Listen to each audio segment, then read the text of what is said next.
बिस्मिल्लाहिर्रहमानिर्रहीम। अस्सलाम वालेकुम प्यारे व्यूअर, उम्मीद करते हैं सब खैरियत से होंगे। दोस्तों आज आप एक को नई अपडेट देते हैं चलें।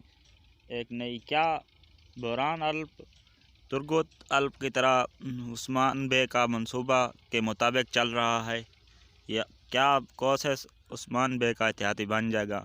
तो दोस्तों वीडियो शुरू करने से पहले हमारे चैनल को सब्सक्राइब कर लें ताकि हमारी हर आने वाली वीडियो आप देख सकें।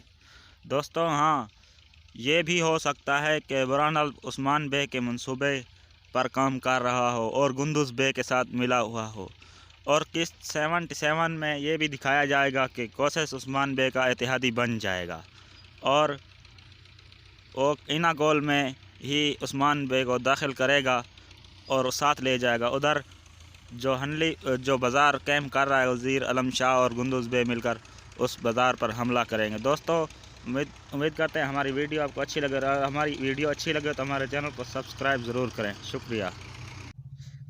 Thank for watch time.